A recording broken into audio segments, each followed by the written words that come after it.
आता आपण आहोत महाराष्ट्रामधील सर्वात उंच शिखरावरती, कळसुबाई शिखरावरती. त्याची उंची आहे 1646 मीटर. मग आपण महाराष्ट्रामध्ये सर्वात उंच शिखरावरती आहोत.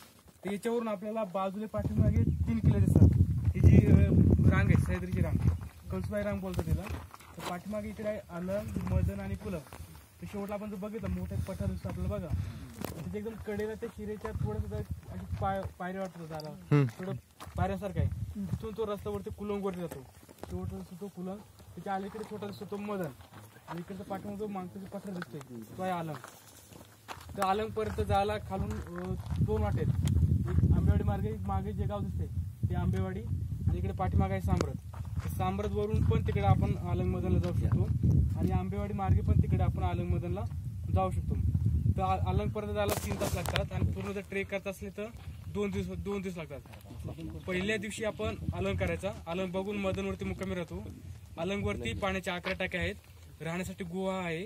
30 ते 35 लोक गुहेमध्ये राहू शकतात. आणि अलंगवरती कंटिन्यू 12 महिने पाणी असतं. जुन्या राजवाड्याची भिंत वगैरे आहेत, जुन्या घरांच्या भिंती वगैरे आहेत. बघायला खूप छान आहे.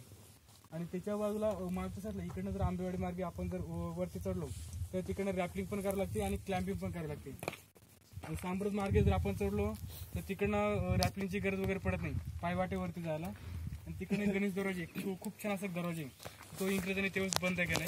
आणि अलंगचा पण तो मागचा जो पॅच आहे, म्हणजे जो काही एकदम कठीण जागी स्ट्रेट, तर त्यांनी तो 50 फुटाचा रॉक पॅच आहे तो त्यांनी तोडून टाकलाय, जेणेकरून वरती गडावरती कोणी जाणार नाही.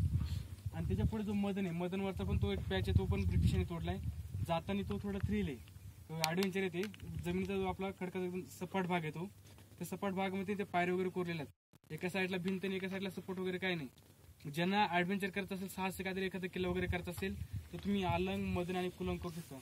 कुलंगवरून परत बेस पॉईंटला किंवा खाली गावामध्ये याला 6 ते 7 तास लागतात. चालणं पण खूप आहे, पण एक मस्त एक अनुभव वगैरे खूप चांगले.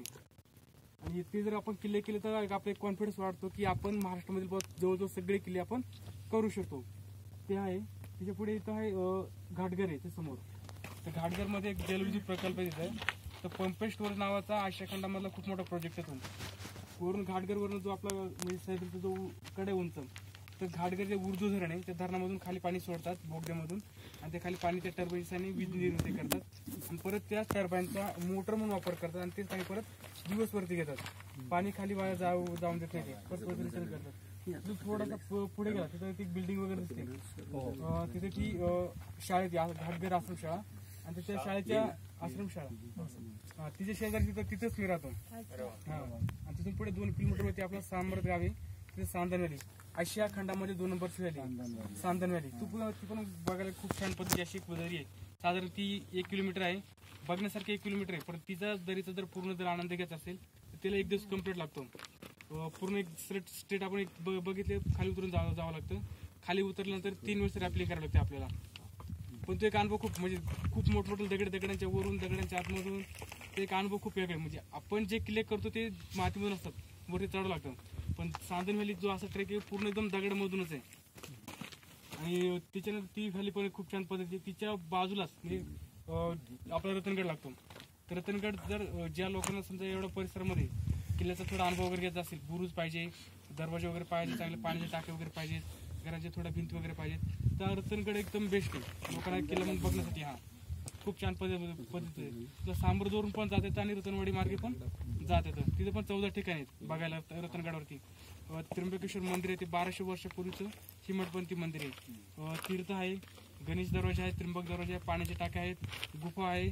त्या गुफेमध्ये 20 ते 25 लोक आरामशीरमध्ये राहू शकतात. आणि तिच्या पुढे तिकडे इथे भंडारदरच्या बाजूला आपलं हे भैरवगड,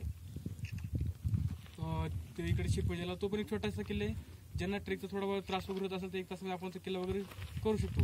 तिथे ब्रिटिशांचं एक धरण आहे आपलं भंडारदरा धरण, ते 1910ला सुरुवात झाली आणि 1926ला ते कम्प्लीट झालं. ते पण ब्रिटिशांच्या काळामध्ये खूप चांगल्या पद्धतीचं धरण आहे. साईडला तिकडे मग इथून हरिश्चंद्रगड पण तिकडे जवळ आहे. तो पण किल्ला एवढा 1200 वर्षापूर्वीचा अगोदरचा आहे. खूप जुनं मंदिर आहे ते. तिथे कोकणकडा वगैरे आहे. तो कोकणकडा मला वाटतं महाराष्ट्रामध्ये सगळ्यात उंच कोकणकडा आहे. तो पण तिकडचा एक अनुभव वगैरे मस्तपैकी. तर अजूनही आता म्हणजे एवढ्याच परिसरामध्ये सगळे एकदम महत्त्वाचे असे पॉईंट नाही का, आपण म्हणजे त्याला बोलू शकतो की आपण बुवा हे महाराष्ट्रामध्ये सर्वात उंच शिखर आपण करू शकतो. आशिया खंडामधले 2 नंबरची दरी पण आहे. आणि साईडला पंपेशपूर नावाचं घाटघर धरण, ते पण आशिया खंडामधलं मोठं धरण आहे. आणि इकडे भंडारदरा धरण, हे पण ब्रिटिशांकालीन धरण वगैरे आहे. हे थोडा खूप मोठा जुना इतिहास असं या ठिकाणी सामावलेला आहे. तर तुमच्यासारखे समजा तुम्ही आता कॉलेजचे सगळे मंडळी वगैरे आलेत, अजूनही समजा काही कॉलेजचे काही मित्र वगैरे असतील तुमचे वगैरे, तर कमी याच्यामध्ये आपण करतो बजेटमध्ये. पैसे पाहिजे असं नाही काय, म्हणजे कमी बजेटमध्ये आपण मुलांना आता जसं प्राणायाम वगैरे केलं, अशा काहीतरी गोष्टी मी पहिल्यांदा शिकलो इथे. खूप असं एक आनंद भेटतो की काहीतरी शिकायला भेटतं. बाकीचे जे पर्यटक जे आहेत ते काय करतात, हा फोटो वगैरे काढतात, इकडे फिरा तिकडे फिरा, बस त्याच्यामध्ये एवढा एन्जॉय नाही वाटत. जे असे काही लोक पाहिजेत की ज्यांना पण काहीतरी शिकता आलं पाहिजे आपल्याला, आणि त्यांना पण आपल्याला काहीतरी देता आलं पाहिजे. तुमची पण टीम इथं खूप आलीमध्ये मस्त वाटलं, थोडं इंटरेस्टिंग, सगळे सपोर्ट वगैरे खूप चांगल्या पद्धतीने वाटलं, खूप मजा आली, मस्त वाटलं. Thank you sir. खूप आभार.